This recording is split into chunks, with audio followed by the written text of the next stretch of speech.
Bom, o ministro Alexandre de Moraes, do Supremo Tribunal Federal, determinou que os advogados do ex-presidente Jair Bolsonaro prestem esclarecimentos em até 24 horas sobre o suposto descumprimento de medidas cautelares ligadas à alegada trama golpista.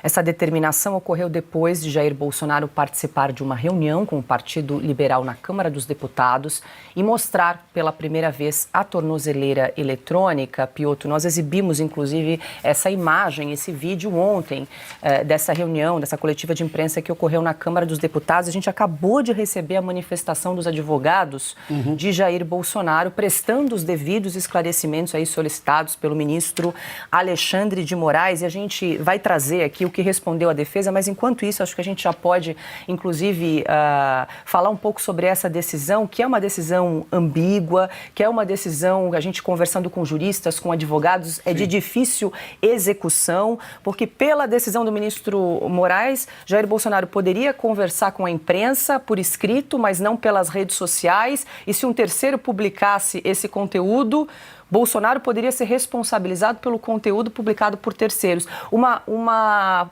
salada muito difícil de entender na prática como se daria o cumprimento dessa medida restritiva do ministro Alexandre de Moraes. A gente já está exibindo na tela, então, para quem nos acompanha, a resposta dos advogados de Jair Bolsonaro. Tá aí, então, a gente pode baixar um pouquinho... Descer um pouquinho, ali, ó, 2. A determinação é clara e precisa. O embargante, no caso Jair Bolsonaro, está proibido de utilizar suas redes sociais, não podendo fazê-lo por intermédio de terceiros. Justamente por esse motivo, o embargante cessou a utilização de suas redes e determinou que terceiros também suspendessem qualquer tipo de acesso.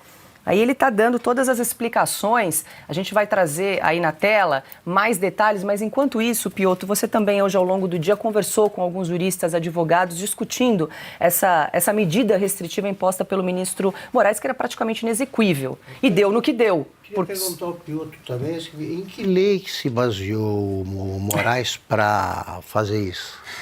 Ele justifica, mas o que a lei que ele diz não explica o que ele escreveu, esse é o ponto. Perfeito. É claro, né? É sempre o texto do direito normalmente é rebuscado, né? Sim. Se diz, segundo a lei, determina tal coisa, segundo previsto na lei, ou no artigo Y, e por aí vai. Só que quando você vai ler aquela lei, neste caso especificamente, e esse é o entendimento de um sem número de juristas, ela não explica o que você está dizendo, ou seja, então, aquela lei é inadequada. Primeiro que acho que o voto do Fux é elementar para derrubar a tese do Alexandre de Moraes. Porque você afronta a liberdade, você não tem nenhum nexo causal, ou seja, ele fez isso que vai levar a uma fuga. Não teve absolutamente nada. Se não me engano, o Fux cita, inclusive, ele já não tem passaporte. O Bolsonaro é uma pessoa pública, para onde ele vai é multidão que o acompanha. Qual seria a trama para, digamos, tirá-lo do país? Como isso aconteceria? E outra... O próprio presidente, o ex-presidente Jair Bolsonaro, nunca em nenhum momento disse que quer sair do país, que quer fugir do país. Muito pelo contrário. Ou seja, o direito você não aplica imaginando que alguém vai cometer alguma coisa sem que você tenha prova cabal disso. E você não tem essas provas. O que os advogados estão fazendo agora, pelo que eu entendi, chegou agora, né? A gente vai esmiuçar um pouco mais... Mas na primeira manifestação dos advogados, eles estão se referindo à primeira determinação do Alexandre de Moraes, não pode usar rede social.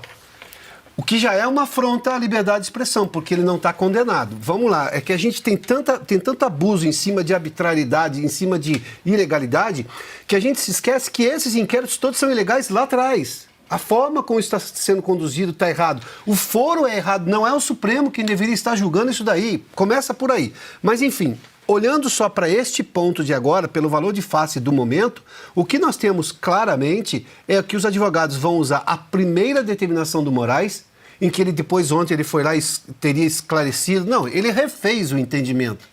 Ele foi lá e, não, você não pode fazer isso, não funciona assim. E outra, ele foi incapaz de escrever então a primeira determinação, a primeira decisão dele? Peraí, o ministro Supremo não conseguiu deixar claro na primeira manifestação, porque não suscitava dúvida. Não havia dúvida. O presidente Bolsonaro No ato, é ilegal o que está se propondo, mas enfim, porque é cerceamento de liberdade de expressão, como o ministro Fux deixa muito claro no voto dele. Não pode usar as redes sociais. Ele não usou. Ele não pediu para um terceiro vá lá e fazer, não. Ele foi lá, como livre que é, pelo menos para se manifestar, se manifestou e as pessoas publicaram. Mostrou a tornozeleira. Bom, ele pode ficar pelado até, convenhamos, ele pode escolher o que fazer. Porque até então não está escrito que ele não possa fazer isso aí. Estava escrito que ele não podia mostrar a tornozeleira? Não estava.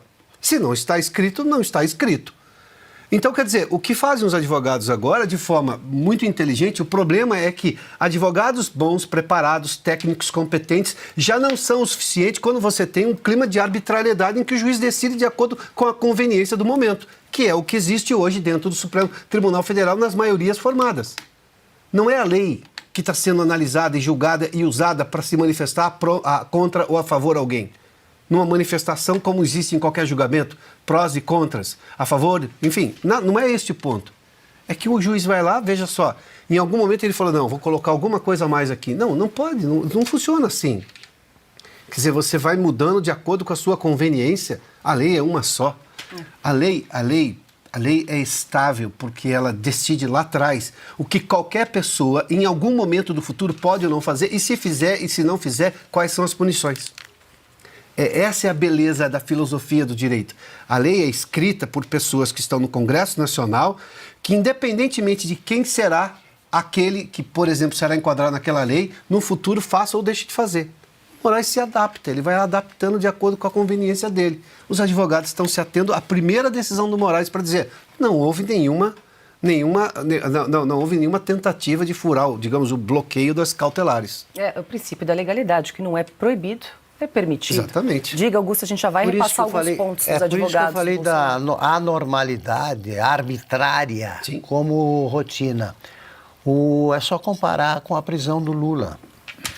Lula se queixou porque chegaram às 6 da manhã, ameaçou o policial que foi encarregado de cumprir uma decisão judicial, fez comício, falou para os companheiros no sindicato e depois, preso, concedia entrevista todo dia. Todo dia recebia visita da Janja quando quisesse e tal.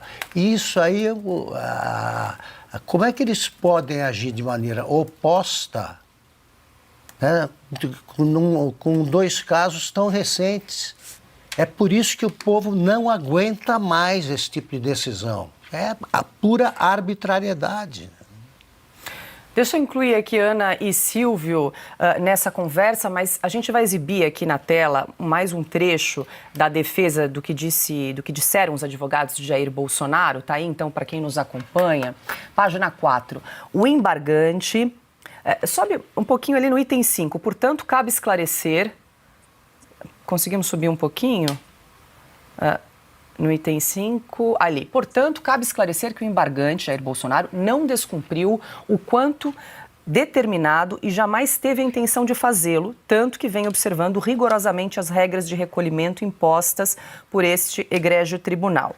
Ali, daí depois, no 3º parágrafo. No entanto, insista-se, jamais cogitou que estava proibido de conceder entrevistas que podem ser replicadas em redes sociais e, ao que consta, a Colenda primeira turma não parece ter referendado tal proibição.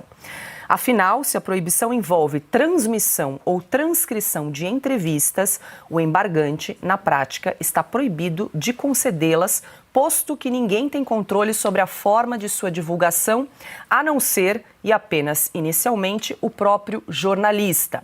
E segue, desta forma...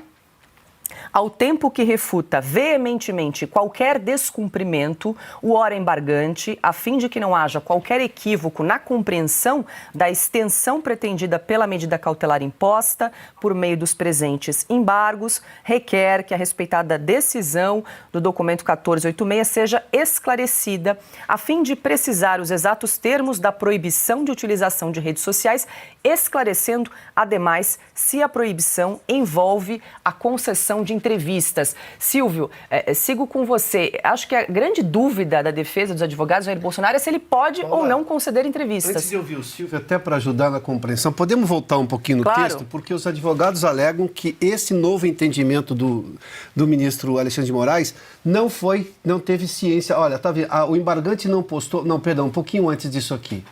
Né? Tá ali, perdão. Inclusive porque o embargante não havia sido intimado da nova decisão que também afasta a imputação de eventual descumprimento. Este, digamos, abre aspas, novo entendimento do Alexandre de Moraes. Perfeito. Silvio, desculpe, só para não perder esse momento da defesa dos advogados. Foi aquele aditamento que o Alexandre de Moraes fez ontem, exatamente, a decisão dele de sexta-feira. Perfeito. E aí a defesa disse que também não foi intimado, um aspecto formal importante também dessa questão. Diga, Silvio. É uma aberração jurídica tudo isso, que é complexo até trazer à luz do direito a decisão do ministro Alexandre de Moraes, porque ele reforma a própria decisão simplesmente para tentar silenciar o presidente Jair Bolsonaro.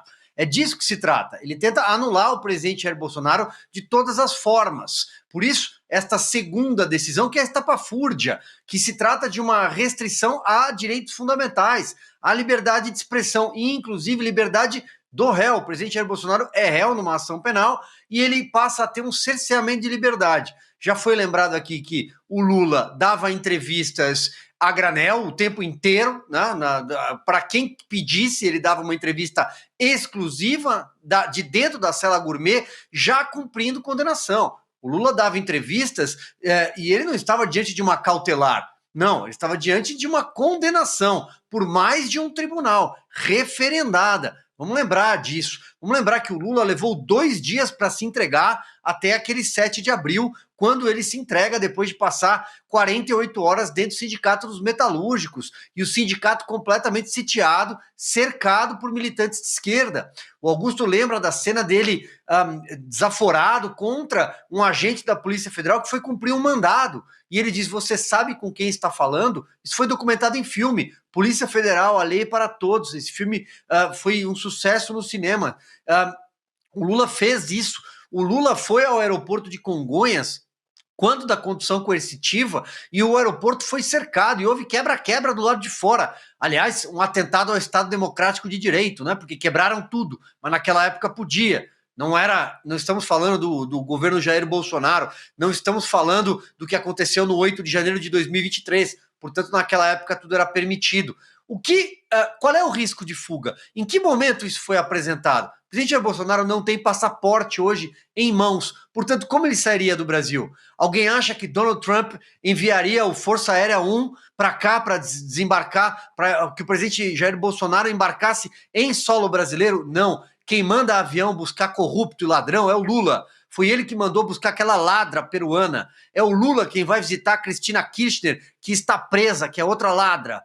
Então quem faz isso é o PT, não é nenhum outro presidente. Donald Trump tem juízo e sabe muito bem que está diante de um avanço de uma mentalidade totalitária rumo a uma ditadura que parte por meio judicial. Sim, é uma ditadura do judiciário. Lula é um fantoche desse consórcio de poder.